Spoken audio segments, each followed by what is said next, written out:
প্রিয় ভাইয়েরা, আমি বলতেছিলাম বেলালের উপর নির্যাতন চলে আসলো। কি কারণে নির্যাতন চলে আসলো? বেলাল কি চুরি করেছে? বেলাল কি ডাকাতি করেছে? বেলাল কি মিথ্যা কথা বলেছে? না না, তাদের অপরাধটা কি? হযরত বেলালের অপরাধটা কি? আল্লাহ রাব্বুল আলামিন তাআলা জানিয়ে দিলেন, ওয়ালা নাকামু মিনহুম ইল্লা আইয়ুমিনু বিল্লাহিল আজিজিল হামিদ। আল্লাহু আকবার। আল্লাহ রাব্বুল আলামিন বললেন, তাদের কোনো অপরাধ নাই, তাদের কোনো চুরির মামলা নাই, কোনো ডাকাতির মামলা নাই, কোনো ধর্ষণের মামলা নাই। তাদের একটাই মামলা, সেটা হচ্ছে আমি রব্বুল আলামিনের প্রতি তারা ঈমান এনেছে। ঈমান আনার কারণে তাদের উপর নির্যাতন চলে আসলো। কথা বলেন ঠিক কিনা? এত নির্যাতন করা হলো, তারপরে হযরত বেলাল ঈমান থেকে এক চুল পরিমাণ দূরে সরে যায় নাই, সত্য থেকে এক চুল পরিমাণ দূরে সরে যায় নাই। কথা বলেন ঠিক কিনা? তাহলে ঈমানদার মাথা নত করবে কার কাছে? দুনিয়ার কোন রাজা বাদশার কাছে ঈমানদার মাথা নত করবে না।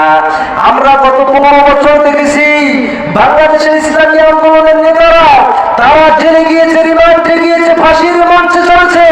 তাদেরকে বলা হয়েছিল আমাদের কাছে মাথা নত করো, তোমাদেরকে মাফ করে দেব। কিন্তু তারা বলেছিল যে এই মাথা আমরা পুনরাবৃত্ত যাওয়ার কাছে মাথা নত করে গেছি, সেই মাথা কোনো মানুষের কাছে মাথা নত করবো না। কথা বলে ঠিক কিনা? তারা ফাঁসির মঞ্চে চলেছে, তারা পুলিশের সামনে খাড়া হয়েছে, কিন্তু মুসলমান আল্লাহ ছাড়া দুনিয়ার কোন প্রেসিডেন্টের কাছে মাথা নত করতে পারে না। কথা বলেন ঠিক কিনা? আপনারা দেখেছেন মতিউর রহমান নিজামী, গোলাম আজম, তারপরে কাদের মোল্লা, তাদেরকে কিন্তু বলা হয়েছিল রাষ্ট্রপতির কাছে ক্ষমা চাও, মাফ করা হবে। তারা কি ক্ষমা চেয়েছে রাষ্ট্রপতির কাছে? তারা বলেছে যে নামাজে যেই মাথাটা নত করি আল্লাহর কাছে, সেই মাথাটা কোন রাষ্ট্রপতির কাছে আমি মাথা নত করতে পারবো না। তারা ফাঁসির মঞ্চে চলেছে, তারা হাসি মুখে ফাঁসির দড়িতে চলেছে, কিন্তু ফেরাউনের বেটির কাছে মাথা নত করে নাই। তাহলে সেই রকম ঈমানদার আমাদের তো হওয়ার প্রয়োজন আছে না? বলুন তো, সেই রকম ঈমানদার আমাদের হওয়ার প্রয়োজন আছে ইনশাআল্লাহ। বলুন ইনশাআল্লাহ। প্রিয় ভাইরা, আমি বলতেছিলাম হযরত বেলালের উপর নির্যাতন চলে আসলো, এত কষ্ট বেলালকে দিল, কিন্তু বেলালের মুখে একজনের জিকির, সেই জিকিরটা হচ্ছে আহাদ আহাদ আহাদ। আহাদ কে বলুন? আহাদ হচ্ছেন আমার রব্বুল আলামিন। বলুন সুবহানাল্লাহ। এবার দেখলো উমাইয়া, দেখলো যে বেলালের মুখ থেকে আল্লাহর জিকির বাদ দেওয়া যাচ্ছে না। উমাইয়া বলল, বেলাল আল্লাহর জিকির করা বাদ দাও, আল্লাহর নাম আমি শুনতে চাই না। বেলাল আল্লাহর জিকির বাদ দিল না। শেষ পর্যন্ত উমাইয়া বাবুয়া কাটার ব্রেক হযরতে বেলালের জিহ্বার মধ্যে ব্রেক মেরে দিল। এবার আর বেলাল আগের মতো জিকির করতে পারে না। উমাইয়া বলল, বেলাল এখন তোমার আল্লাহর জিকির কোথায় গেল? এখন তো তুমি আর জিকির করতে পারো না। হযরতে বেলাল শাহাদাত আঙ্গুলটা উপরের দিকে ইশারা দিয়ে বুঝাইলেন, মনিব আমার মুখের জিকির বন্ধ হয়েছে ঠিক আছে, কিন্তু আমার অন্তরে যে আল্লাহর জিকির রয়েছে, সেই জিকির তুমি বন্ধ করতে পারবে না। বলুন সুবহানাল্লাহ। তাহলে আমাদের অন্তরে আল্লাহর জিকির আছে না নাই? তাহলে বেলাল দেখেন এত নির্যাতন করলো, তারপরও উমাইয়ার কাছে নত হয় নাই।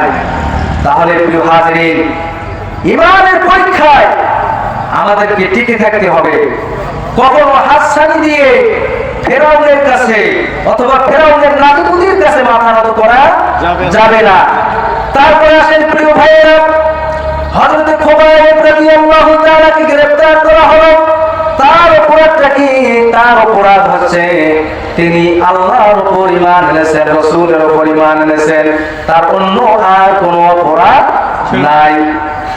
হযরত খুবাইব রাদিয়াল্লাহু তাআলাকে জেলের মধ্যে বন্দী করা হলো, দুনিয়ার সমস্ত খাবার দাবার বন্ধ করা হলো, এক ফোঁটা পানি হযরত খুবাইবের জেলখানার মধ্যে পাঠানো হয় নাই। আমাদের বাংলাদেশের জেলখানা দেখেন 3 বেলায় খাবার দেওয়া হয়, ভালো ভালো খাবার কিন্তু দেওয়া হয়, কিন্তু সেই জামানায় হযরত খুবাইবের জন্য দুনিয়ার সমস্ত খাবার দাবার বন্ধ 10-15 দিন পর জেলের দরজা খুলে দেখলো হযরত খুবাইব রাদিয়াল্লাহু তাআলা দামি দামি ফলমূল গুলো খাচ্ছে। বলুন সুবহানাল্লাহ। তাকে জিজ্ঞাসা করা হলো, ও খুবাইব, তোমার জন্য তো দুনিয়ার সমস্ত খাবার দাবার বন্ধ করা হয়েছে, এই সুন্দর সুন্দর ফলমূল তুমি কোথায় পেলে? হযরত খুবাইব বলল, ও কাফেরেরা, দুনিয়ার সমস্ত রিজিকের দরজা তোমরা বন্ধ করে দিয়েছো। যেই রব্বুল আলামিনের প্রতি আমি ঈমান এনেছি, সেই রব্বুল আলামিন জান্নাত থেকে আমার জন্য রিজিকের ব্যবস্থা করেছেন। বলুন সুবহানাল্লাহ। দুনিয়ার সমস্ত খাবার দাবার বন্ধ। খাবার কার পক্ষ থেকে এসেছে? আল্লাহ তাআলার পক্ষ থেকে এসেছে। হযরত খুবাইব ফাঁসি কার্যকর করা হবে। আবু জাহেল মাইকিং করে দিল, ঘোষণা করে দিল, ও আরবের মানুষেরা, আজকে একটি শাস্তি কার্যকর করা হবে। যে ব্যক্তি ঈমান এনেছে, যে ব্যক্তি মুসলমান হয়েছে, হযরত খুবাইবের শাস্তি দেওয়া হবে, ফাঁসি দেওয়া হবে।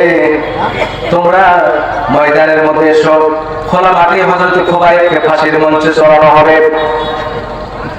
ফাঁসির দড়ির কাছে নিয়ে গেল, ফাঁসির মঞ্চে দেখে নিয়ে গেল।